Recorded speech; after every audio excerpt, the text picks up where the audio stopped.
Hello guys, তোমরা সবাই কেমন আছো? আশা করি তোমরা সবাই ভালো আছো, খুব ভালোই থাকো। তো আবারও চলে আসলাম ছোট্ট একটা ব্লগ নিয়ে। ব্লগটা হচ্ছে আমরা তিনজন বাড়ি আছি, আমার মারা গেছে, একটা জ্যাঠার বাড়ি গেছে। তো আমরা তিনজন বাড়ি রান্না বান্না করছি আর কি। এই বাবা মাংস এনে দিয়ে গেছে আমাদের তিনজনের জন্য, তো এটাই রান্নার বন্দোবস্ত করছি। চলো তোমাদেরও দেখাই। দেখো দিদি কিন্তু এখন রান্না শুরু করে দিয়েছে। আমরা কিন্তু রান্না করতে পারি না, দিদিই করবে। বাট ওই কাটাকুটি ব্যাপার আছে, ওটাতে সাহায্য করে দিচ্ছি দিদিকে। দেখো দিদি কিন্তু আলু কেটে নিচ্ছে, আলু কাটছে দিদি। তো ওই যে ওইদিকে ওটা মাংস কাটছে। তো গাইস দেখতে থাকো, ভিডিওটা কেমন লাগে অবশ্যই কমেন্টে জানিও। দেখতে থাকো। ও তোমাদের তো বলাই হয়নি যে দিদির বান্ধবীরাও আসছে। দিদির বান্ধবীরা কলেজেই আসছে, কলেজ তো আমাদের বাড়ির পাশেই, তো একেবারে ঘুরে যাবে বলল। তাই জন্য রান্না করে রাখতে বলছে কি মাংস রান্না করে রাখ, তাই আর কি। সেই একেবারে আমাদেরও খাওয়া হয়ে যাবে, ওরাও আসবে, ভালো হতে হবে। তো গাইস স্কিপ না করে দেখতে থাকো আর কমেন্টে জানিও কেমন হয়েছে ভিডিওটা।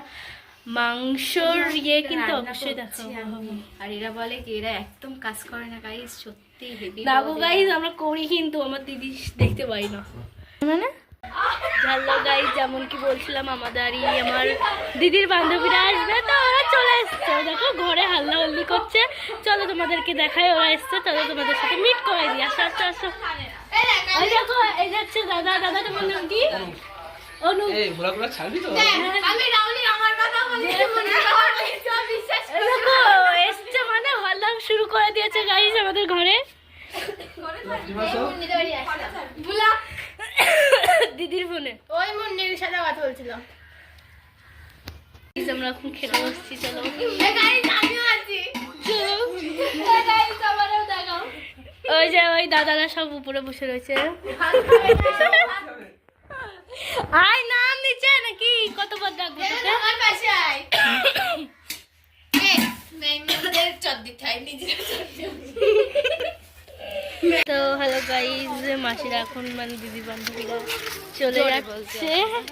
চলে যাচ্ছে, তো ওদের দিতে আসলাম এইদিকে।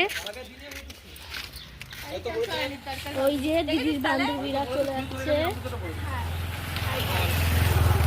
তোরা সবাই একটু টাটা করে দিয়ে যা। টাটা গাইজ, আমিও টাটা করে দিই। এইখানটাই ব্লগটা শেষ করছি। By guys.